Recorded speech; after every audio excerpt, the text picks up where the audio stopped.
Joining me to discuss issues surrounding the inauguration of Monday Okpebholo, talking about the governor-elect of Edo State, Senator Monday Okpebholo, who was thrown up as a result of the election that took place September 21, 2024, and as declared and announced by the Independent National Electoral Commission. Some have said what should be expected. We look at the need for continuity of projects or continuity in governance. We look at the need for stability and economic growth. What will a Monday Okpebholo administration be coming with?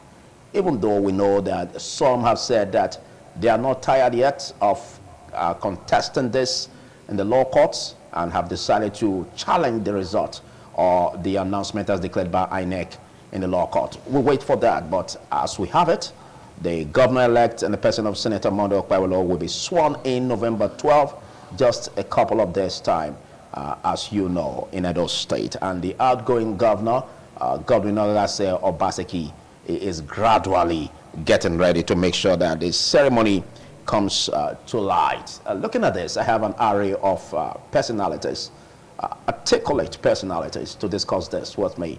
And I choose to start from my immediate left, where I have a clergyman and a very fine breed of legal practitioners, and the person of Reverend Greg Iyayi. Good to have you join me, Greg. Good morning, Philip. Good morning, viewers. And next to the erudite practitioner is one who we see as a civil society activist and executive director of the People's Defender Advocate, a public affairs analyst, and he is Bishop Dr. Osadolo Oche. Thanks for coming. Good morning, Philip. Thank you for having me. Thank you, and God bless you, listeners and viewers at home. Good morning to all. All right. We'll always have a next, and we want to see where that next is going to end. It's an area, like I said earlier. Next to the very, very articulate civil society activist, we have one who is a notary public of Nigeria, a constitutional lawyer, and former senior special advisor to the governor of Edo State. Strictly on legal matters, as you always say. Adam Zaliyu, you're welcome. All right, next to Adam Zaliyu is someone who is of great repute, one who is also a clergyman and the senior pastor of Faith Pillars Gospel Center. I won't mistake on that, don't forget that. And also he is a policy analyst and a legal practitioner. Patrick Awo-Saige, awesome to have you on this platform. Thank you, Philip. Good morning, viewers, and thank you for having me.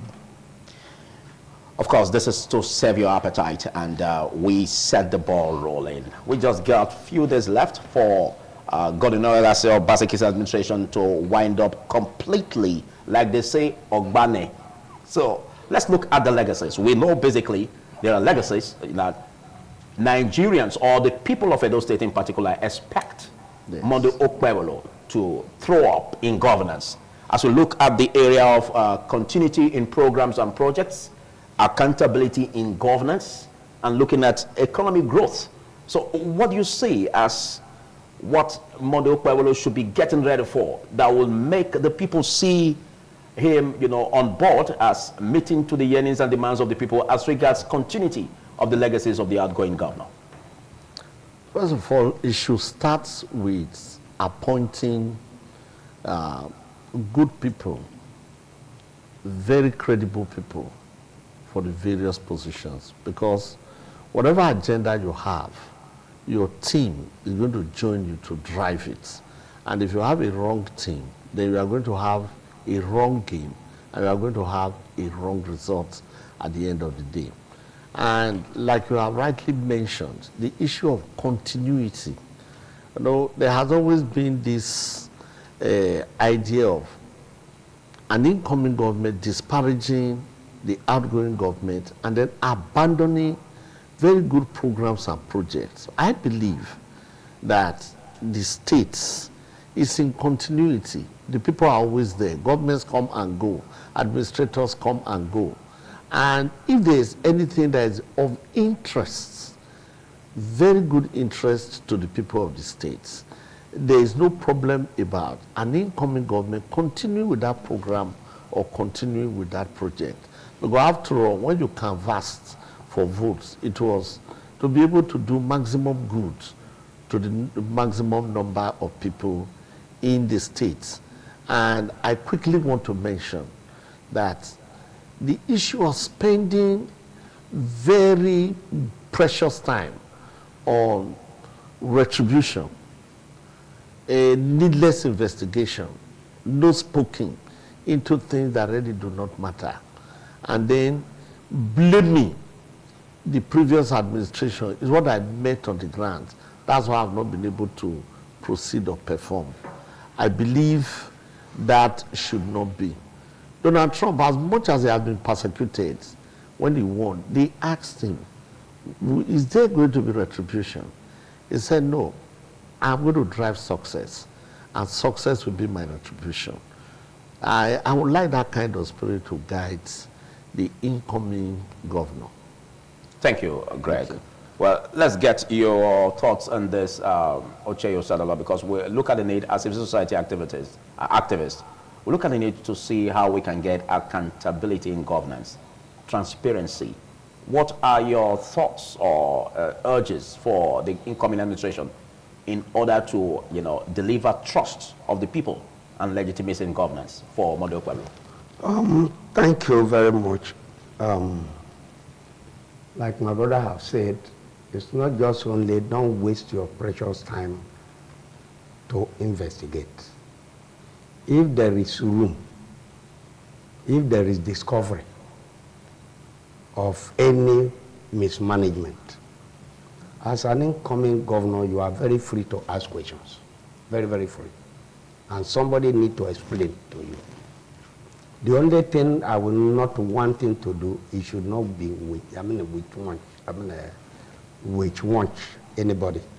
Don't wake up and call anybody bad name. Let's bring him to try him. If you must do that, have an empirical evidence of what the person have done. Don't witch hunt anybody.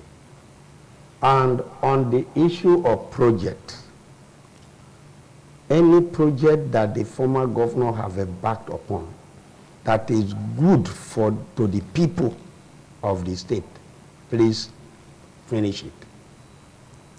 Because there are a lot of roads that are done halfway. Like the water storm project that was done by Ochomole, and this immediate outgoing government didn't do anything. That brought a lot of flood into the Benin city, should be completed so that the flood should be reduced. So there are very many things. Our education has been bastardized. A lot of schools have only one principal and two teachers. Okay. Under it, they are calling Edo beds. They should massively employ teachers. Because what is education is the teacher, not the building. No matter how good the building is and there is nobody to teach them, you have no education. Okay. When education came, we were using bamboo and palm front as a classroom to where they gathered to teach them. So they did better. So it's not only about the infrastructure of the school. The first thing is the teachers that should teach them. Our hospital is gone. No more doctors in the hospital. Like in my local government, Oryong, one doctor is in charge of Igbanke General Hospital, Abudu General Hospital, and Oronigbe General Hospital. How can he manage them? So he should ensure that they employ more medical doctors. Okay. They say on easy lies the head that wears the crown, and he who wears the shoe knows where it pinches most. In as much as we avoided seen, results being declared by INEC, and of course has been thrown up as the governor-elect for inauguration as governor, November 12th, there is need for us to also test the waters and see what could be the challenge of a Monday Okpebholo, because we look at the political campaigns that transpired prior to election. We look at the promises that were made And we look at the seeming godfathers that may, also serve as clogs in the wheel of progress.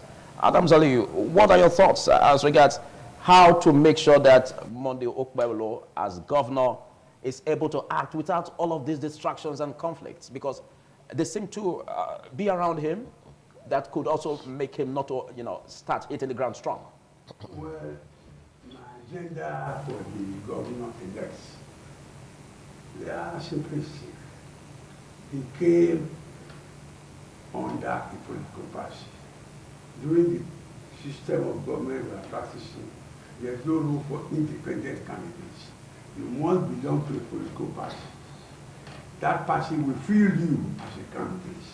And on the day of the election, the ballot paper has no picture of any candidate or name. It is the symbol of the political party. So I will expect him to execute the manifesto of the party, which he represents. A manifesto is a public reaching declaration, enumerating the aspiration, declaration, and intentions of a political party vis-a-vis these candidates, trying to popularize and advertise what they will do if they win the election. Lo and behold, we are here now, September 21 came. Monday, Senator Monday Okpebholo won the election. So you should hit the ground running and execute the manifesto. The manifesto may just be transparent as encapsulated on section 14, subsection 2, subsection B. That's the welfare and security of the people. That's the principal aim of government. Every manifesto should ensure security and welfare. For the past 1 month, it has been too bad security-wise in those states. Reverend fathers are kidnapped, some are killed, expatriates, innocent people. So security and welfare, I expect the government to prioritize it. Very important. The basic necessities of life, as encapsulated in chapter 4, sections 33 up to 45 of the Constitution. We talk of fundamental human rights, freedom of movement, freedom of association, freedom of assembly. People cannot sleep now with their eyes closed. Ebola is finding it difficult from Benin to go to Agbo and Asaba, from Benin to go to Auchi and Abuja, from Benin to go to Sapla and Wolu. They are afraid they might be kidnapped. So security should be prioritized. One is security, the other attendance necessities of food, shelter, healthcare, and logistics. They will take care of themselves. Once he does this, it becomes a massive man. But if it is not done, in the sky, rocking activities, the security, they are limited to the lower ranks of the ladder. People will be sad, and only the bourgeois will enjoy security. That won't be unfair. Okay, well, it seems like you avoided the question I raised, but good enough you were able to get my minds, and I believe the minds of the viewers and listeners more agitated. Yeah. Because you made mention, I'm going to serve the question to Patrick, but let's look at what you said. You still have the floor. Okay. You made mention of manifestos of a party. Some have said that, well, for us to have clean-cut manifestos that can be sustained, we must see political parties that have ideologies. That may not be easily fetched. Do you agree? Even and again, hold. Again, we also have the challenge of getting things done rightly for the purpose of the people, of mitigating the challenges, the gap. Now, do you see the government, the incoming government, as having this challenge as regards the political party that maybe is absent of political ideology, and of course probably nose diving into not having a clean-cut blueprint manifestos? Yes, the ideology, socialism, capitalism, welfareism may not be there, strictly speaking, but all the same, the welfare of the people is the supreme law. The candidate that won the election did not come from the blues. He sees and knows the modus vivendi, the way of life of the ordinary people. And so when you secure the lives, you give fundamental human rights and constitution. That is your manifesto, which you are executing. This is the welfare of the people that are very important. Especially in the last 1 month, as I said, I have enumerated cases of clergy breaking down, innocent people expatriate, some are even killed, some made to pay ransom, and people are now living in fear. That one should not be the issue. Encourage the people, tell them that the state belongs to them, and we have the capacity and cooperation once you satisfy the basic necessities of life as encapsulated for fundamental human rights, section 33. Thank you, Adams. Let's get to you, Patrick. He just enumerated some challenges, like basically insecurity that the incoming government should have to tackle. Right. Like he said, we've already started hearing issues, which is already in the mainstream, the news stream, over kidnapping. And some have also said again that, you know, with the challenges of so many godfathers that may want attention from the incoming government to feed his appetite on what they want. Because today we can't tell if political parties are really coming for the interest of the people or personal aggrandizement. So what do you see as this, as a Monday Okpebholo bringing to the table to gain this trust of the people in this regard? Thank you very much. The Monday Okpebholo administration will be blissful in some ways. You see, you must understand that it's graced with a specific or a very unique quality of being calm and quiet. And you know, when people don't talk too much, you wouldn't know what's in their mind. I think it's a great virtue is possessed there. So we're talking about godfathers, like you call them, those that helped out and supported him in the course of running the electoral period and how he became victorious. You know, I don't think that would be much of an issue. Whenever there's an issue of godfather, as it were, someone wanting to lead or take a circumvent process or want to hijack the reins of leadership from the one who is at the saddle, it doesn't always all go well, because he has every power at that time. His immunity is intact. He can do and undo, permit me. He will always use the power of the states to protect himself. I think that's why that clause, that's the immunity clause is there. There are a lot of things he can do. So I don't see him as someone who wouldn't know what, because he's quiet. You easily decode. Are you saying that he could also be this wait-and-see governor that obviously, a lot also saw about the outgoing governor? I know there are different characters now. I wouldn't want to say they are the same person, but I'm saying in another form. He is a more calmer person from my observation. But don't forget, wait-and-see could be either to the negative or to the positive. I agree with you, but I know I'm talking about the two of them. They are two different persons. I'm talking about Governor Nogaraso Obaseki. Is a different person from him. He's more of a more reserved person than Governor Obaseki. Governor Obaseki will engage you. He doesn't want to talk, he may just keep calm. But he is someone that you may even want to pull him to talk. But I think if you look at people like Vladimir Putin, they don't talk too much, but you only see what they do. What I'm trying to say that in leadership, you must have certain qualities. That's one thing that's striking quality in him.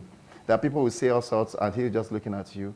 At the end of the day, you see the results. So basically, the godfather, like you've mentioned, or so to speak, I don't know who made anybody godfather, but whatever you would call them, those that are around him that have been former governors, ministers, all those structures that have been around him, or while the election was going on, we could see so many of them in town, going to the palace and everywhere with him.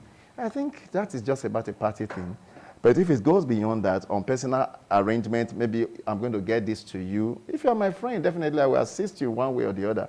But not to lead him, not to direct him. I don't think he will be that person. That's the point I'm making. He looks like one Okay, let me feed your mind. Let me feed your mind with something practical, because right. We've had this conversation at this podium where we talked about the digital governance, e-governance of Edo State, and how the outgoing governor has been able to bequeath some legacies, you know, that the incoming government will continue from.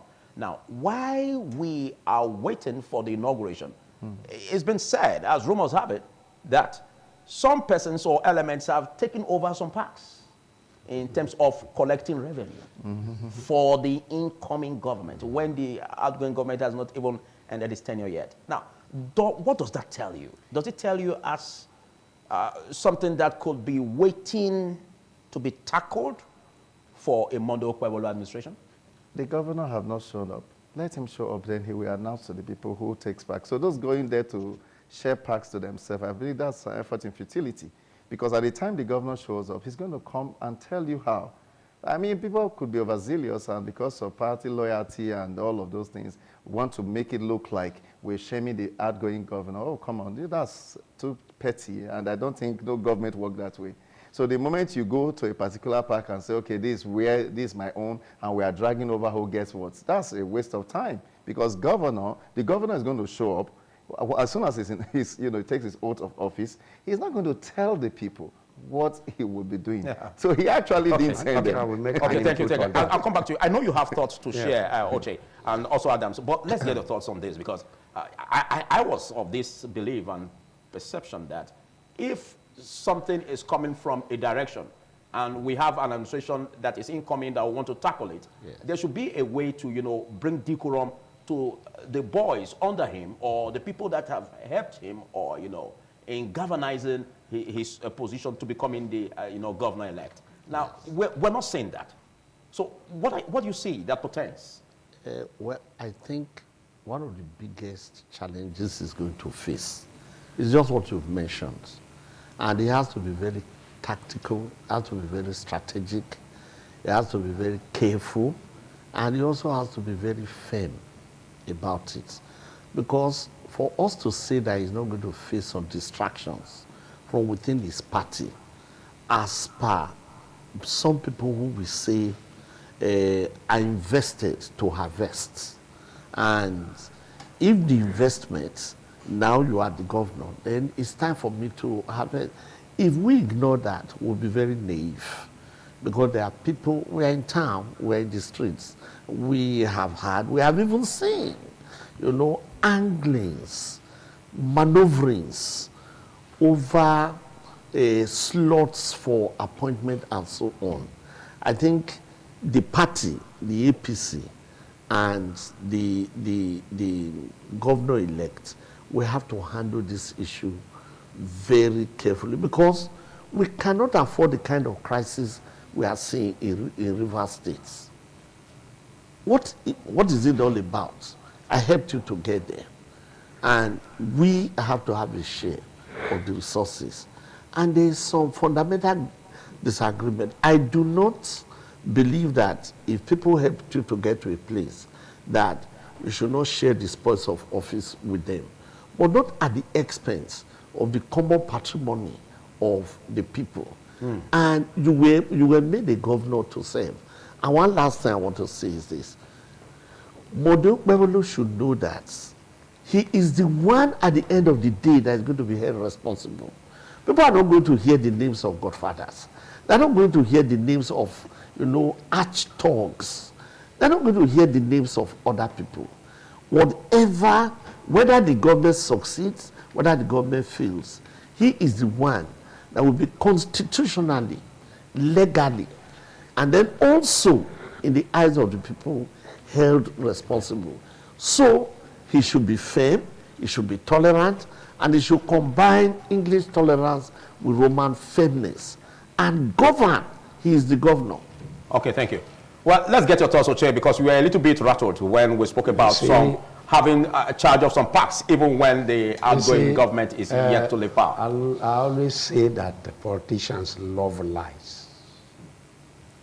There is nobody that is in any park. Nobody from APC, I'm not APC, in any park. Do you know why? It's a criminal offense. Because nobody have appointed you. And the person you are saying you are in his party have not been sworn in. How do you go to the park and say, I'm this or I'm that? How? So a lot of persons just wake up and begin to give name. Lions and tiger, this one. So are you saying that's fake news? That is pure fake news. But this was what I observed. Okay, because if you say it's fake news, I want to see what observations are like. Let's juxtapose it, what you call fake news. First and foremost, I saw one man who went to a park and told them that they should collect government revenue only. And the ones that they give to leaders, a chair and table, should not be collected. That's how that one ended. He never went there with anybody and said, you stay here to collect money. If it's a lie, there's a park here. Go and check whether there's any other person. Okay, we'll be getting the thoughts of the viewers. They'll be calling in and listeners. The people Let's get to balance this. Who are supporting Obaseki government. Go and find out. There's nobody. Okay. Can you please talk in this respect, Adams? Yes, the incoming governor. This era is what we call it, sui generis. It's of its own kind because circumstances are not impari material. They are not always the same. 2016 is not the same as 2024. So people should be less speculative, preemptive, presumptive, and forecasting. And you come to equity with clean hands and let it be clear. I'm sure that the aims of the party which he represents will be brought to the forerunner. There were governments before now.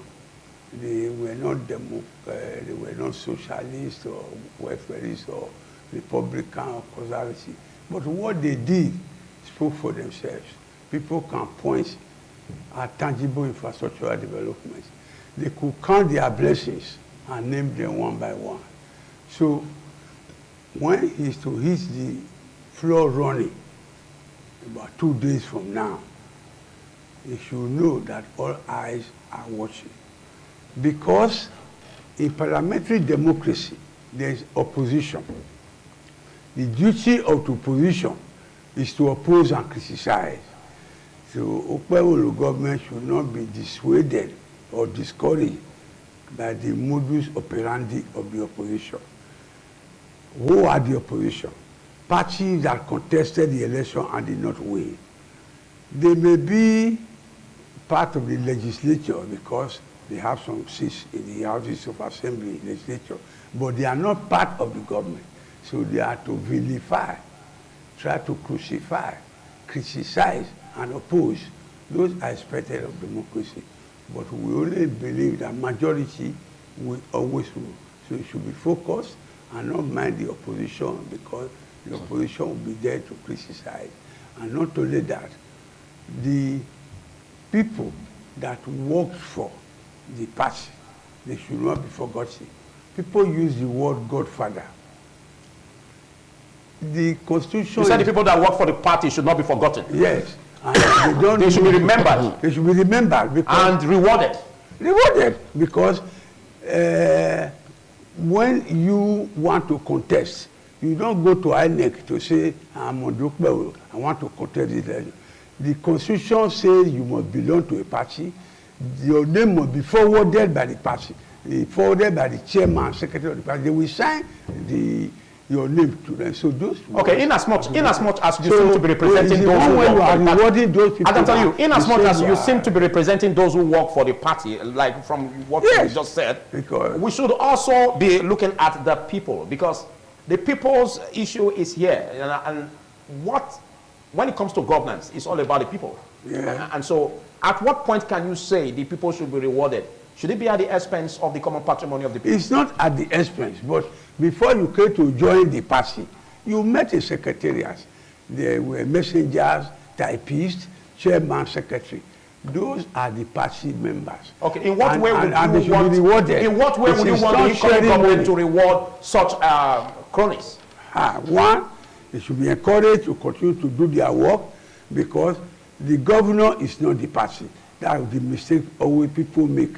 The governor is just a member of the party. He was given a membership card signed by chairman and secretary. So He cannot be, even though he's not executive, he gets allocation, and when he comes to meeting, he foots the bill of item 7, etc.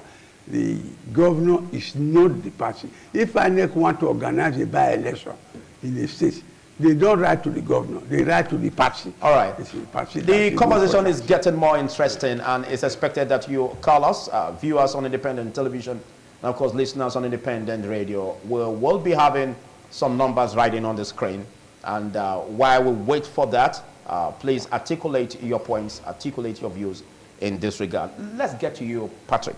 All right.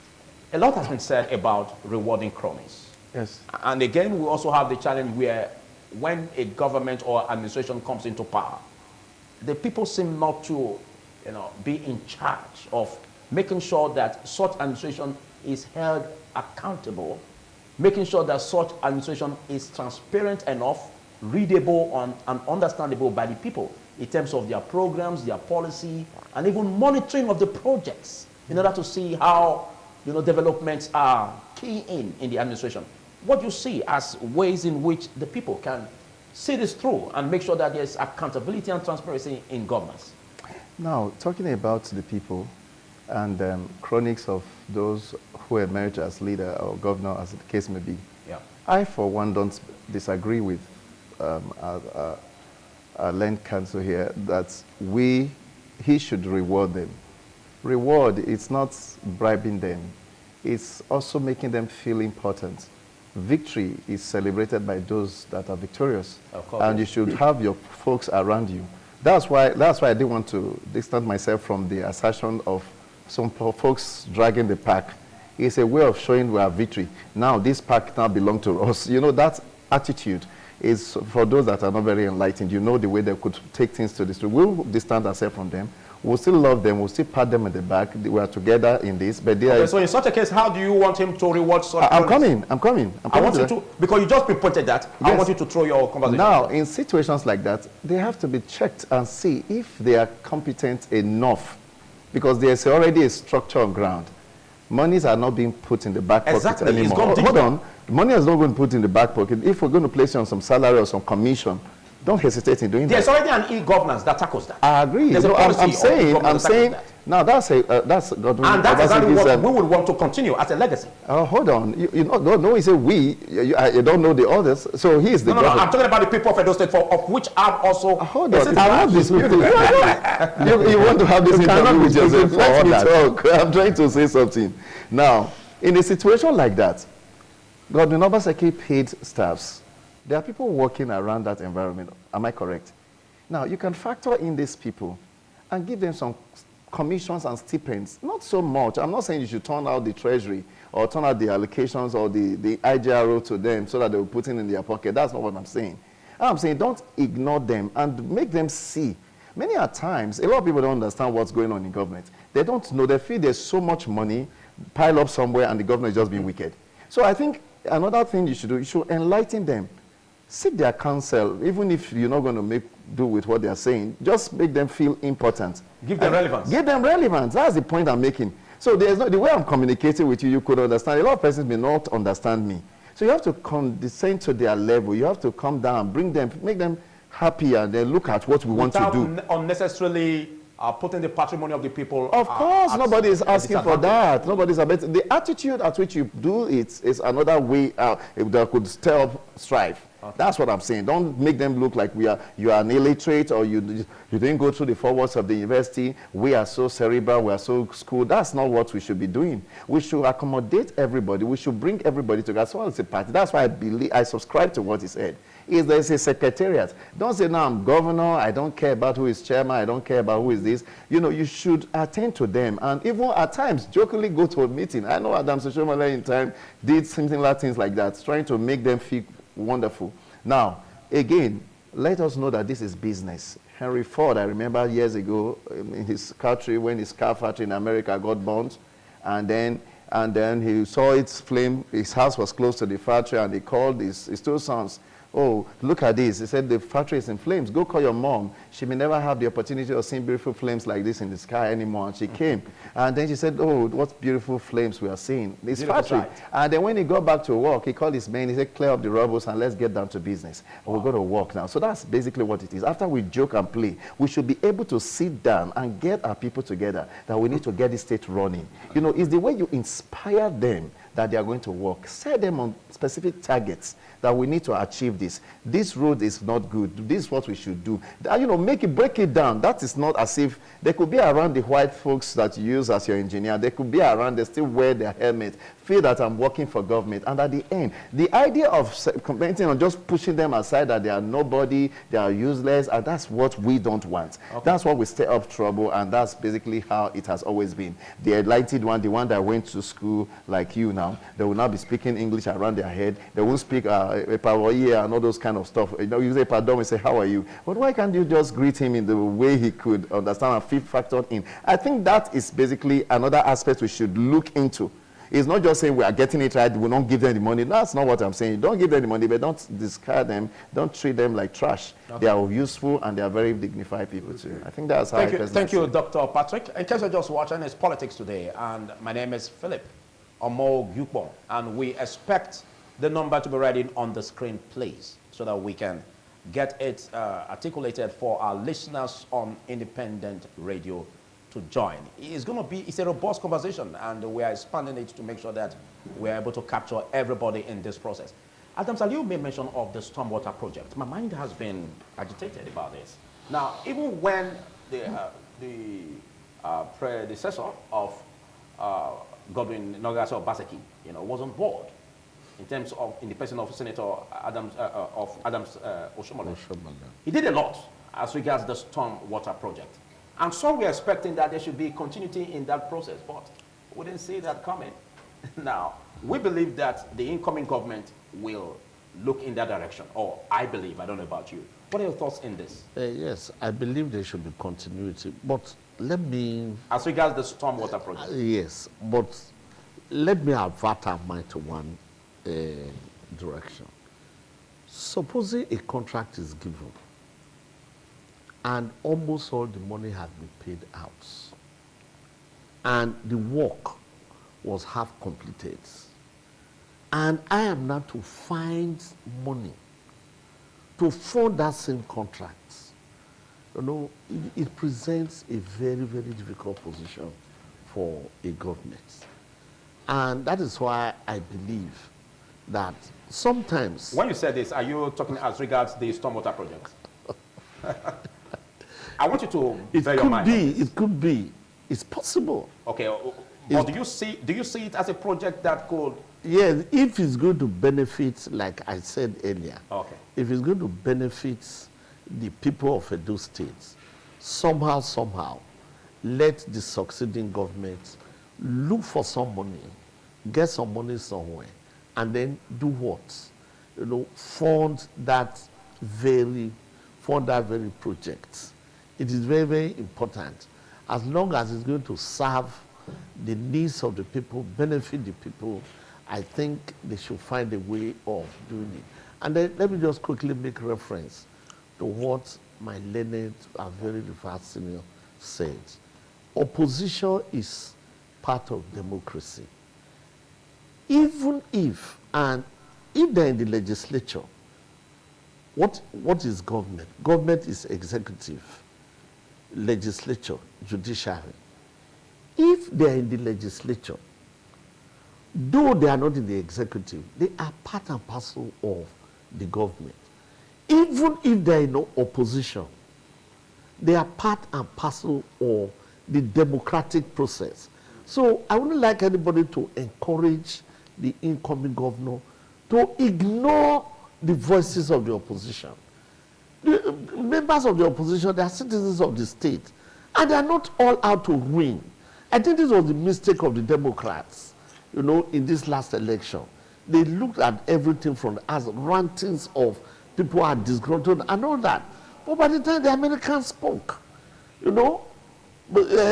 overnight, their eyes were confounded. Sorry to cut in. Yes. You speak like you are trying to say that there will be opposition, maybe in the house, Of course, in the legislative house. In That's what we're case, talking about. in case there is. But we've had situations where, you know, the State House of Assembly seems to be the apron string of the executive. And we've also seen challenge where there's always cross-carpeting. And that may not change. That may happen. Are you not looking in that direction that may pop up or precipitate? It may happen, but I think legislators are now aware that the risk of losing their seats when they cross carpet is there and is very much glaring. All right. So that will serve as a check. Yes, but what I'm saying, in case there is opposition from the legislature, even from party members, because there's nothing that says that you can't be a member of the party if the executive is doing something that I feel is not too right, that I should not raise the issue. So if that comes, they should not be told that they are not part of the government. The government is not the executive alone. So by this you mean that opposition even brings a balance in governance? A balance and the oversight functions. And that is what makes democracy what it is. Okay. That one arm of government should not just override all the other arms. Okay, the number to call is 080-777-0300. 0807-777-0300. For those of our listeners on independent radio, so pour your calls at us. Don't waste time on that. Let's get your thoughts like what he said as regards what is expected. I will not subscribe to part of what my brother said. Oh. That, for example, the water storm project, if the contractor have been fully paid, and the contractor should be left, and the incoming governor should go and look for money to complete it, I will not subscribe to that. That is already fraud. Okay, but that brings accountability. Wait. That is already fraud. Yes. And accountability is transparency and honesty. So if he has been paid, he signed an agreement. Exactly. To do the job within so period, and terms of payment is scheduled in that agreement, and they have not paid fully, and he refused to fulfill the terms of the agreement, the next thing is to get the person arrested. Exactly. It's already a criminal Breach offense. of contract. So if we have such scenario, it should be articulated and dealt with. So there's why the stormwater project will still be focused on? You revoke the contract, and the man faces the consequences of fraud and actions they have taken. That is contrary to the agreement. That is the position of the law. Okay, let's get your thoughts. We have a caller before I come to you, Adams Aliu. We have a caller. Good morning, caller. Tell us your name quickly and your location and jump into the conversation. Your name, your location, and make your contribution. Good morning. Good morning, sir. Good morning. What's your name, please? Your name is? He's from Ekenwa Road. Go ahead with your contribution, please. Thank you very much. You know what is it, sir? The reason why I say let me call just because of one of the guest speakers that said that is a fake lie, what we are seeing social media, like the fake lie that they are not tracking their distribution. Then one thing I should let you know is real. Secondly, the other comment I want to say is that this government, incoming government now, never promised us that he is going to fight insecurity. Is that what still about a fake social media? He never promised us, so we should take that one aside. He said, rather he said we bring insecurity for us. Thank you very much. Well, thank you for your contribution. But he just said his mind. But Adams Aliu, I don't know if you want to react to that. Yes, very well. When he said he never spoke about tackling insecurity. Sacking security. Tackling insecurity. Yes. Never promised security. But that's but tackling insecurity is part of his manifesto. Yes, whether so I don't know where he is. Whether openly or explicitly, security and welfare, they are the principal aims of government. It's encapsulated in section 14, sub 2, sub B. So any government that is indifferent to security of life and is not worthy to the government. Once people are secure, they can sleep with their eyes closed. And then they can now look forward to the fundamental necessities of life, Yeah. social welfare, logistics, etc. And just to bring this quickly, that it would be very wrong for anyone to believe that tackling insecurity is not part of the manifestos. It is quite a major part of the manifestos. It is And implicit. we should do away with social media blackmail. Yes, and it was a mistake. You It's see, important. he has explained that it was a slip of tongue. He wanted to say that I will give you people security or I will deal with insecurity. And he mistakenly said, I will give you insecurity. No, like you said, No, it was a mistake. it was a mistake. Yes, which has been corrected. Which has been corrected. So Yes, we should yes. discard that. Any of us, there can be a slip of tongue. Very well. Yes. No one wants to rule with an insecure state. No. And so, whether openly or implication by impliedness, it is clear that security is very paramount. Okay, thank you. It has been too bad this past last month. Kidnapping, killings. Oh yeah, you've articulated that. Let's get another thoughts. The number to call is 080 70300. Please ensure you go straight to the point and avoid anything that has to do with, personal destruction of ideas. Please, let's get your name and location quickly. Okay, Raphael, on this committee, GROA. Your name is? Raphael, on this committee, GROA. Okay, Raphael, go ahead with your contribution. Well done, sir. If you go to part 2 of the Constitution, section 176, subsection 2, it describes the governor as the chief executive. Chief executive on the grounds of need to secure the maximum welfare, happiness of the people, sense of justice, equity, and regards of opportunity, so that to harness the resources of the nation to promote the prosperity of the people. If you go to section 15, subsection 3A, it said it should only provide adequate facilities for the encourage free mobility of goods and services across the nation. So it's coming to solve problem to the yearning and aspiration of the people. As a vice put it, section 14, everything you are doing, security is number one. What makes you a leader is your vision, integrity, action, good action, empathy, accountability, and good communication. It's not excellency, it's excellency. So I wish you well, letting focus on the area that will affect the people, not building anymore or whatever more. Thank you, sir. Thank you, Raphael, for making your voice heard and your contribution on that. Just as I always say too, please, let's avoid politics of calumny or attacks on personalities. Let's get your thoughts on how to get this on. Because a lot of persons have said, okay, this is a project I would want, Monday Okpebholo to continue about the legacies of the outgoing governor. What do you see as projects that should be continued with? Well, a whole lot of them. We know a lot of the roads have failed, so it's to get that fixed. I don't see road construction as what should be seen as one major job you're doing or stuff like that. Okay. It should be one of those things you quickly get done and clear up, like the drains, and ensure it's cleaned and things are done well. We talked of the water storm projects, a whole lot of noise making about it. I don't believe in talking too much about what should be common sense should attend to. Governance is to inspire the people. People are losing it to themselves. They are not they are not seeing any hope. I think that's what unifying the people, bringing them back to that negotiating the state. This is what we should do, making people feel. I remember one thing I saw back in the days when Ahmed Tinubu was governor, President Tinubu now, and then he did something for the kids in school, that one-day child governor. You become a governor for one day.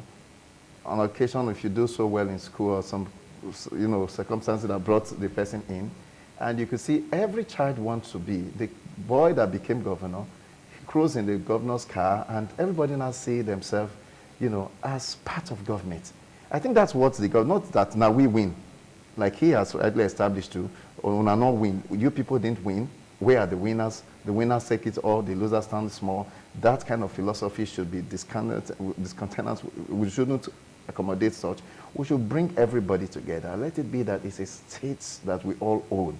Okay. Where then they cannot come up with ideas of what is wrong. Even like your opposition could come up with this, even if they are trying to cast jab at you, like some are trying to call in to say one thing or the other. A lot of things like that are expected. But it also shows your level of reasoning and what you are looking at. Because if people are now retained back, if workers or people are not thinking of just run out of the state or country, getting past to go to immigration office, everybody's running, they don't know what's going on, that's fear should be allayed. And it's the power instruments of government could do that. And especially, again, in terms of the high cost of living and all of that, you know, they should do things about that because a lot of people can't feed anymore. So all that we're talking about now, we're talking about trying to fix, we're talking about hunger, you know, in the land. We should encourage the farmers by ensuring the farm is safe. It's not to have 20 people in the farm where others are holding guns to secure them while they are farming. I think that's where security really needs to work. Thank you. I'll be coming back to you to take your final thoughts on this conversation. But let's get your thoughts. A lot have been said concerning what he should continue with. Again, but we've not said about what he shouldn't continue with. Because prior to the election, yes, you know, during the campaigns, some have said that, well, when or if he wins, if the candidate of the APC wins election, they are going to make sure that they revoke the license of ShopRite and others that followed. Now, some have also said all of this, that there could be this possibility of the coming government not even touching the projects that have not been finished of the outgoing administration. So what is your guide on what should be revoked or what should continue? Thank you very much, Philip. You see, what we are saying is that government is continuity. When you win an election and you assume office, you take over the assets and also the liabilities of the previous government. You cannot accept the assets and then you discountenance the liabilities. It's not possible because at the end of the day, what are you fighting for? You are fighting for the indigenes of the state. So, like we have said, if the project is going to benefit the indigenes of the state, okay, ShopRite, is it not in Edo State? What about the relocation of the library? The workers, are they not? A library can actually because some have argued and criticized why the outgoing governor should do that. You see, a library, you can even get a better location for the library. Don't forget, the initial location of the library was at Oba Market. The foundation was there, opposite Oba Market. But Lucky Binejo came and relocated it to another place. Do we not even relocate the capital of a country? So what about relocating a particular building or a particular project? If a better location is found, of course, it can be relocated. We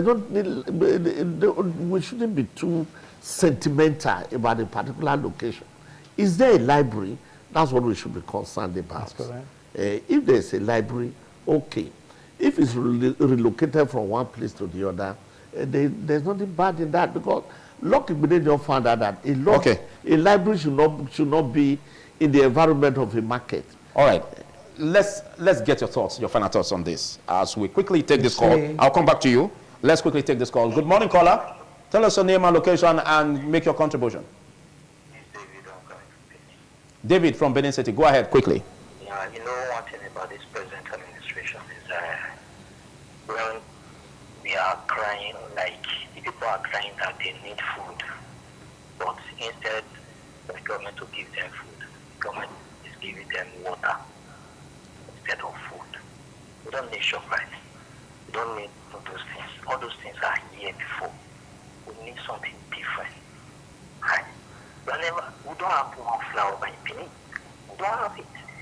Give us what we have not seen before. Those things, give us. You understand? That's what we need. When Oshomole came in, never gave us a double partition road. We have not seen that before. Okay. He gave us street light. He gave us so many things that we have not seen before. Eh? So thank you, Odige. You said your name is Odige? My name is David. David.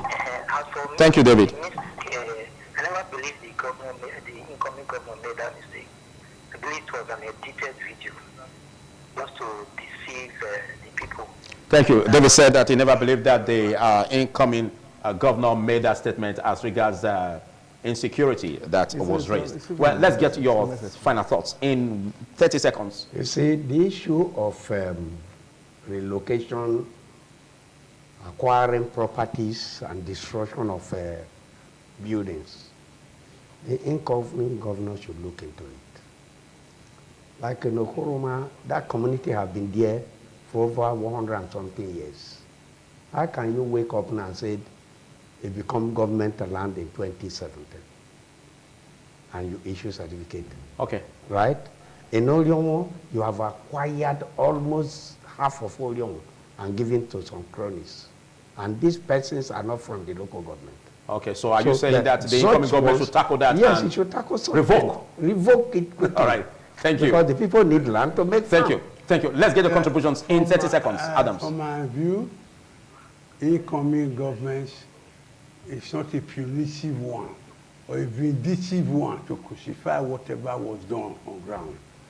We select the good ones and continue them for the sake of continuity. And introduce new ones. Thank you. Thank you. Patrick, in 30 seconds, round off.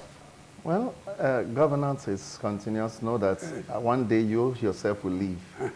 You're coming in as incoming governor or soon to be governor established by constitution. One day also, you'll also be handed over to someone. So it's a bad thing that keeps going on and on. So we should live well and live fine and be happy with it. Thank you, gentlemen, for taking our time to be part of this conversation. Big thanks to our callers on independent radio and television. Big thanks, David, Raphael, and others that tried calling. We couldn't really pick the call. And also Ahis from Ekewan Road. Big thanks for taking part on this. We do this same time next week. I am Philip Omo Gyupo. Goodbye.